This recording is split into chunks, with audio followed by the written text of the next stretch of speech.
With films like Arrival, Blade Runner 2049, and Dune, Denis Villeneuve has cemented himself as a go-to name for big Hollywood sci-fi. But the French-Canadian director's cinematic beginnings are much humbler than that, not to mention much darker. Peu de temps. Each of his films is an extension of what came before it, building on various anxieties he's already expressed. But he also approaches each theme from a slightly different angle every time. What's it like to hold the hand of someone you love? Interlinked. Interlinked. Did they teach you how to feel finger to finger? Interlinked. What's it like to hold your child in your arms? Interlinked. You married? Do you feel that there's a part of you that's missing? Interlinked. Interlinked. Throughout his work, he asks key questions about his characters' identities, and he reflects those identities back to them in intriguing ways, while exploring the boundaries of what makes a person who they are. Within cells interlinked. Within cells interlinked. Within cells interlinked. Within cells interlinked. This is a brief history of Denis Villeneuve and identity.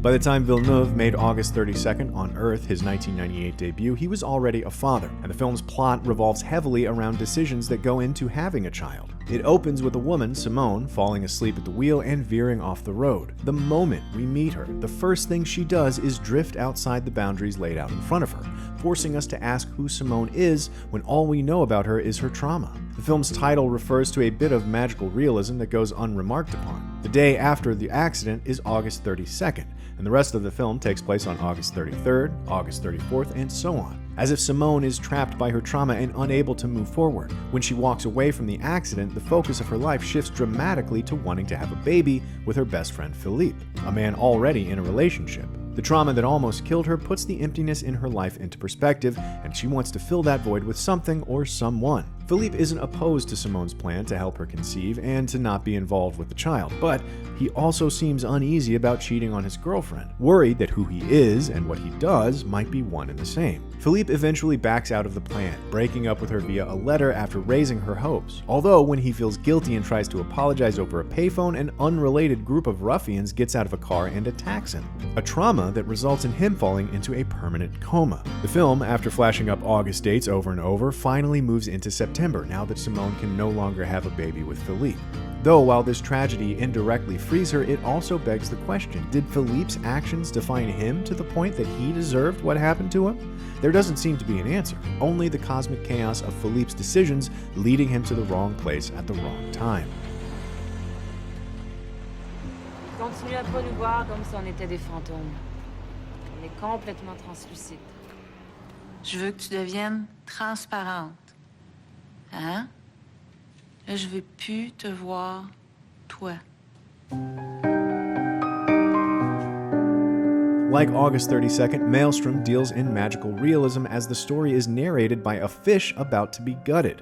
But, more importantly, its protagonist, Bibiane, also gets into a car accident, and pregnancy is a big part of her story too. But the film's approach is radically different from August 32nd. When Bibiane nods off at the wheel, it's because she's gotten drunk after repeatedly failing to live up to her famous mother, and she kills an old fishmonger in the process. She also recently terminated a pregnancy, which she seems to regret. The two events, the abortion and the accident, become entangled in her mind, leading to the lingering question of whether the killing is some cosmic result of her actions in the past. In a twist of fate, or maybe just cosmic coincidence, she ends up getting close to Evian, the son of the man she killed. When the fishmonger's co-workers toast to his memory, they all describe what they wish would happen to his killer in graphic detail without realizing that she's standing right there. Je souhaite qu'il meure éventré, les tripes au soleil, mangé par les chiens. It's a darkly hilarious scene, and it also leads to Bibiane being shown a version of herself defined solely by her actions that one night. As Evian is about to leave town, she stops him, seemingly to confess. As it turns out, the plane Evian was meant to board went on to crash, and so she accidentally saved his life, the way she accidentally killed his father. But do these actions cancel each other out?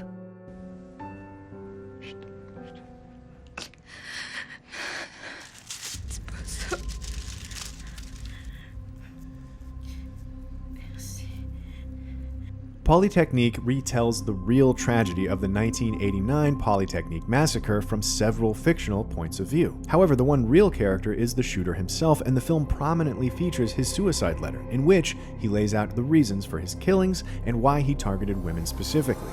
His framing is incredibly nihilistic, and he talks about his actions as if they're an inevitable result of the world around him rather than a conscious choice. Polytechnique opens with a scene from the shooting before flashing back to tell the rest of its story. So at first, even the film's structure embodies the idea of inevitability, as if everything the shooter does is preordained and headed towards a single outcome we've already seen. However, one of the survivors' points of view tells a different story, in which actions and conscious choices do matter, and people aren't defined solely by their traumas. Scenes of the massacre are intense and ruthless, but before the shooting begins, the film follows Valerie through a series of mundane struggles, like a job interview and scenes of her hanging out with her best friend. The audience knows what's coming, so while these events may seem unremarkable to Valerie at the time, we know just how important they might be if they turn out to be her last. She watches several of her friends die horribly, and she still dreams about the event years later. She even throws up after she thinks about it, and while this is later revealed to be because she's pregnant, in the moment, it plays like she's trying to expel her guilt and trauma in some physical form. A flashback shows the shooter's blood mixing with the blood of one of his victims, as if his actions have entangled them on the most fundamental level. And while Valerie still feels this connection, she eventually accepts that there's life beyond the tragedy, no matter how strong a hold it has on her. When she finds out she's pregnant, she decides to write a letter to the shooter's mother, telling her what kind of parent she'll be and how she'll teach her child to navigate a world that could allow a massacre like Polytechnique. Votre fils qui m'a ouvert la porte sur ce que le monde peut contenir de haine. Et j'en suis restée marquée pour la vie. Mes amours, où commence votre histoire? Moi, je dis que votre histoire commence avec une promesse. Celle de briser le fil de la colère.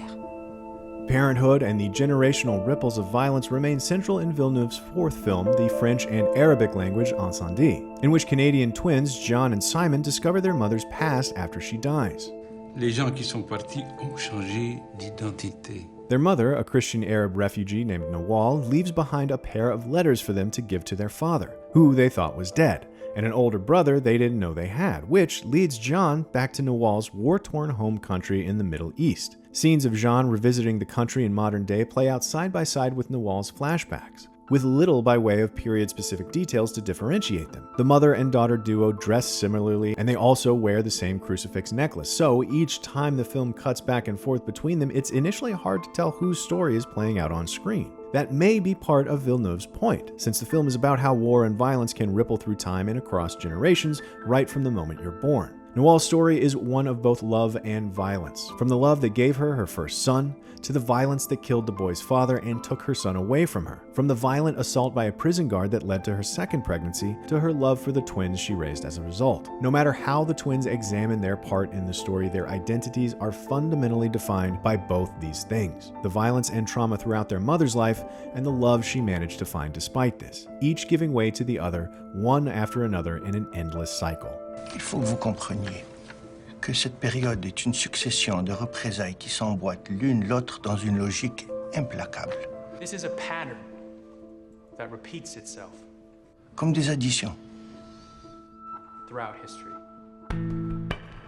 The split nature of identity takes literal form in Enemy, which was released after Prisoners but was shot well before it. In the film, Jake Gyllenhaal plays a boring history teacher named Adam Bell, who lives in a cramped apartment and whose relationship with his girlfriend Mary is incredibly distant. While watching a movie one night, Adam discovers an actor who looks exactly like him, the dashing, successful Daniel St. Clair. When Adam tracks Daniel down, he finds them to be eerily similar, down to their hands, and the identical scar on their torsos, as if Daniel had been created from Adam's rib in an act of God, or like he was some Fight Club-like projection. Daniel's pregnant wife Helen even confuses the two of them over the phone, and after a while, Adam's mother begins ascribing some of Daniel's traits to her supposedly only son. I don't like blueberries. Of course you do. There could be a million literal explanations for why these men are doppelgangers, and just as many for why the film's sickly yellow Toronto has mysterious giant spiders floating overhead. One such explanation, according to Helen's actress Sarah Gadon, is that they represent Adam's all-consuming fears of intimacy. But what it boils down to is that Adam and Daniel are parts of the same person, the same psyche, and the same fears. Whether or not this is literal, their anxieties both stem from the same filmmaker. What makes the story click into place isn't how Adam and Daniel interact with each other, but the way they interact with the women in their lives. Enemy is at its core about a man who cheats on his pregnant wife with another woman. This happens in a literal sense since Daniel has cheated in the past and he takes Adam's girlfriend on a romantic getaway, but the story also makes symbolic sense when you interpret it from Helen's point of view as a pregnant woman who's rightfully paranoid about being cheated on again. Villeneuve seems to ask, what if the idea of children fundamentally changes who people are to each other and to themselves? As much as the film is surreal and metaphysical, it's told through familiar patterns and the familiar language of suspicion and infidelity. When Daniel sets a date to meet up with Adam, it sets off alarm bells for Helen. When Mary notices the ring mark on Daniel's finger, she accuses him of being someone else, both because he literally isn't her boyfriend Adam, and because symbolically the man she's sleeping with turns out to be married and she's being lied to. When Adam impersonates Daniel in turn, Helen suspects something is off, both because Adam literally isn't her husband, and because, on a symbolic level, she no longer recognizes the man in front of her. He has his face, but he is not the person she once knew. The film takes the foreign and makes it uncannily familiar, or it can also be said that it takes familiar faces and turns them into strangers. Either way, Enemy is about how an identity can become fractured, both when seen through one's own eyes and through the eyes of someone else, like a girlfriend or the future mother of your child. Are you lying to me? You made me feel so safe. You told us that you could protect us from everything. You're lying to me. Villeneuve broke into Hollywood with Prisoners in 2013, a frigid and shocking dramatic thriller in which Keller Dover, played by Hugh Jackman, tortures a mentally challenged man, Alex, who Keller believes kidnapped his daughter. In Prisoners, Keller Dover experiences a similar fracturing of identity, but in a much more subtle way. While the question of whether his actions define him hangs over the story, the film actually does provide answers about who Keller is, albeit indirectly, because his denial constantly makes him project his own fears onto other people. When Keller tells his son, "I know you're scared," Villeneuve doesn't show us his son's reaction, but the camera remains fixed on Keller's scared expression, as if he's using his son as a mirror. When he tells Detective Loki, "You wasted time, you let this happen," it's at a point in the story when Keller is no longer sure he has the right man trapped in his bathroom. Keller's guilt over letting his daughter be kidnapped is what drove him to such a murky place, and he can't look at himself honestly because, if he does, that guilt will eat him alive. At one point he tells Alex, "You're doing this to yourself." Because, like the shooter in Polytechnique, he has to believe that his actions exist outside of himself as an inevitable consequence of what other people did or might have done, because it's easier than accepting responsibility. Prisoners can be difficult to watch, but it's also a nexus for several key themes that appear throughout Villeneuve's work. Whether Keller's actions define him and his morality is an interesting idea, but Keller is also acting out of one of the purest and most ferocious instincts a person can have: the need to protect his child. Where is he? You remind me of the daughter they took away from me. Tell me where they are! Stop as soon as you tell me. In Villeneuve's cartel thriller Sicario, Emily Blunt's FBI agent Kate Mercer isn't a parent or someone trying to define themselves in a relationship to their parents or children, which is a unique distinction in his filmography. But as the film goes on, the more it fits perfectly in Villeneuve's wheelhouse. When the story shifts focus to vengeful hitman Alejandro, played by Benicio del Toro, we're shown a glimpse of the demons spoken of in Prisoners. Get it out! Get it the f*** out! Alejandro is on a revenge mission against the man who killed his daughter, and he's thrown off the shackles of both morality and humanity. His willingness to cross all moral lines makes him a perfect ally to the CIA and a dark reflection of Kate, who spends the film trying to understand the mission she's on and why its details are being kept from her. The boundary has been moved. Are we clear? Yes. In theory, understanding the plan will help Kate determine how far she's willing to go to get the men who killed her team, but ultimately her morality doesn't actually matter to the men she's fighting alongside. To them, she's a pawn, and the world around her doesn't care one bit about whether she's a good person or her mission is righteous. She can no longer cling to her sense of morality to tell her who she is. Even in an uncaring universe, her actions end up being important for her own peace of mind. Like enemies' lingering suspicions of infidelity, Sicario speaks an unspoken language as well, the language of trauma. There's the trauma from Kate witnessing her team get blown up, but there's also another trauma lurking in the shadows, the trauma of sexual assault. While the film has no on-screen sexual assault, its specter constantly hovers over Kate. Critic Britt Hayes called Sicario's use of assault more of an abstract theme than an inciting or defining incident. When Kate is used as bait to catch a dirty cop, he tries to murder her, and the camera captures his physical dominance over her. After she objects to being used this way, Josh Brolin's CIA operative Matt Graver waves off the incident like it doesn't matter, and places the blame on her. Later, when she tries to speak up about Alejandro going rogue, she and her partner Reggie are similarly attacked and dominated by men in uniform. Just lay back, baby. Let it happen. There are no consequences to any of this, and there's nothing she can do. When Alejandro forces her to sign off on their mission, she feels completely helpless. You would be committing suicide, Kate.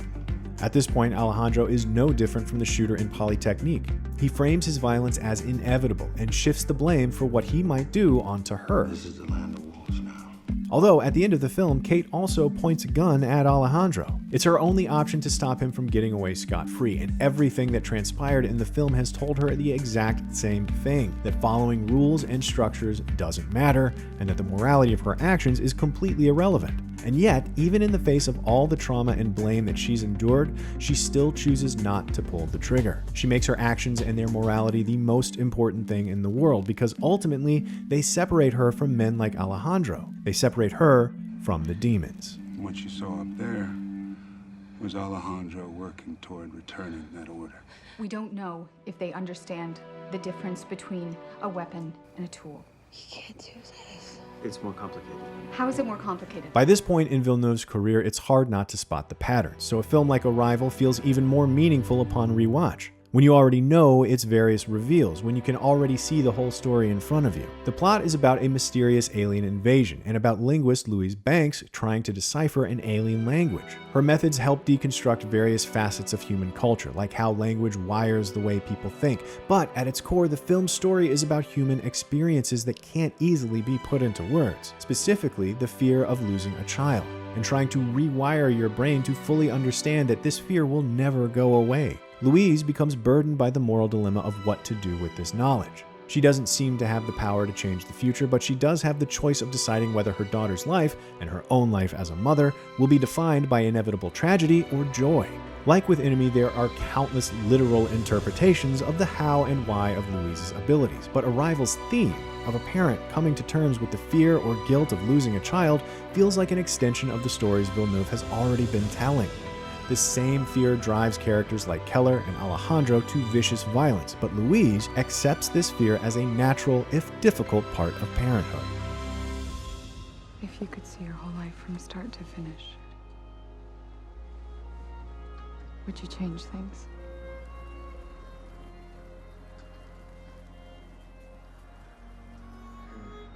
Maybe I'd say what I feel more often. I don't know.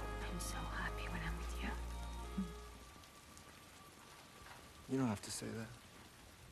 Blade Runner 2049 continues Villeneuve's fixation with examining personhood through the lens of parenthood, starting with the idea that a replicant, Rachel from the original Blade Runner, may have given birth. The lines between different kinds of beings constantly blur, but the film also wrestles with the idea that the boundaries of personhood should be so narrowly defined. When Neander Wallace creates new replicants, they emerge from a sac filled with an amniotic fluid-like substance. They are quite literally born into this world. There are newer replicants who are tasked with killing older ones, and the only difference is in their programming. There are virtual beings, like Joy, who are programmed to be subservient, just like Kay, but they can move around and interact with the world.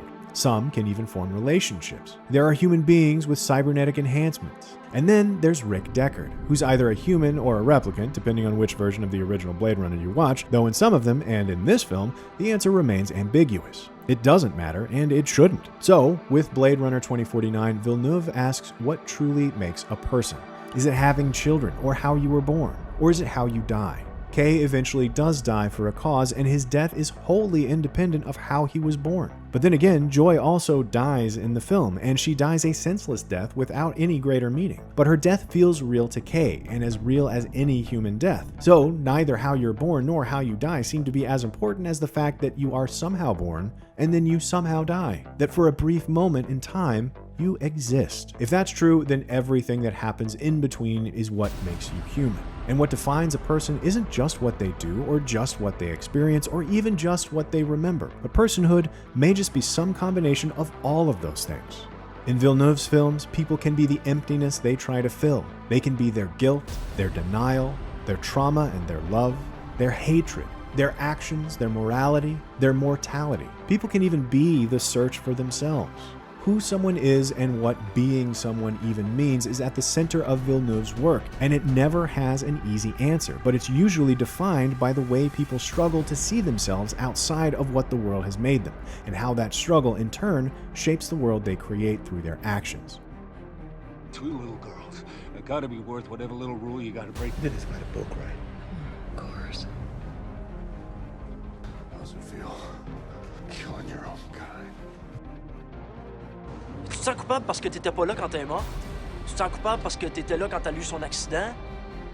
T'arrêtes de te sentir coupable pour tout?